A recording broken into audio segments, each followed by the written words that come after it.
Hey guys, welcome back to Auto Repair guys. Thank you guys for watching and subscribing to the channel. If you have a BMW guys F10 F11 guys with a 4-cylinder gasoline engine known as N20 or N26 engine guys, in today's video guys we will explain how to use a flywheel holder tool guys and what needs to be done to install that tool guys. If you're doing timing chain replacement, okay, now let me stop quick.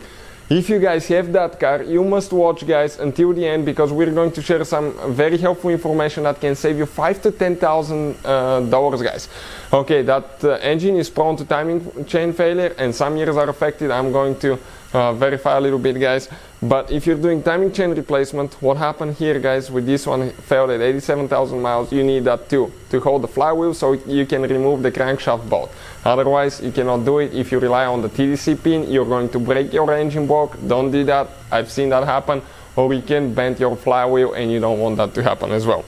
So we'll guys have the link in the description of the video below. Check it out. Another thing guys, we'll have more than 200 to 300 videos on that BMW 5 Series. Okay, every single car we get at the shop, we make at least 200 videos. We take them completely apart simply because our mission in the shop is to save you guys as much money as we can.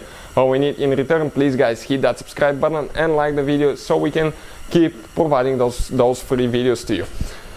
Now let me show you guys what we have here. 2013 BMW 2.0 engine guys. This is a 528i and it just failed guys. Okay, it just failed the timing chain at only 87,000 miles. Bad news, right? Check it out. This is the timing chain here. Loose timing chain guides. Okay, we removed this is the old timing chain tensioner there. This is guys the timing chain guide inside the oil pan. Okay, this is terrible, right, in pieces.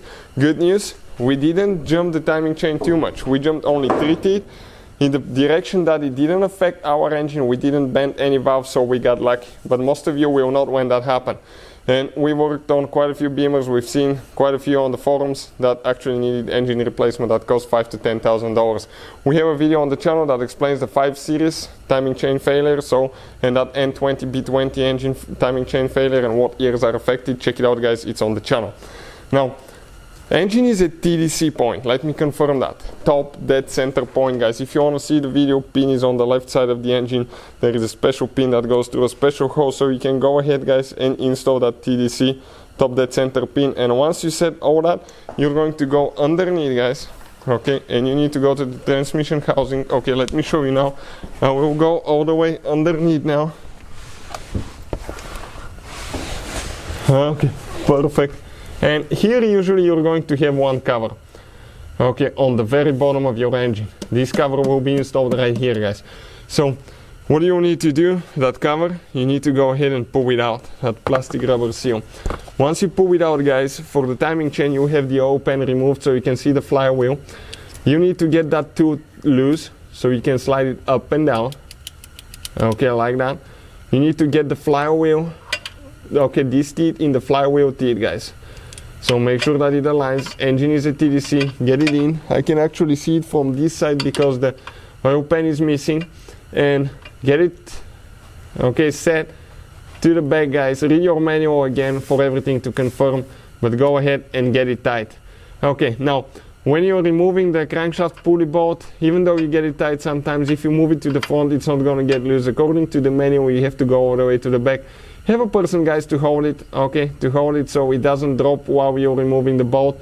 The bolt will be super tight, so make sure that something doesn't break, get in your eyes, something doesn't hurt you guys. Wear a helmet, eye protection and gloves here as well. But all you have to do, you gotta make sure that it's secure, it's holding in place, so you can go ahead guys and actually go ahead and remove the bolt. So this is it guys, we just need to get it tight now. Hopefully the video will be helpful. Thank you for watching. Please subscribe to the channel for more videos and see you guys next time.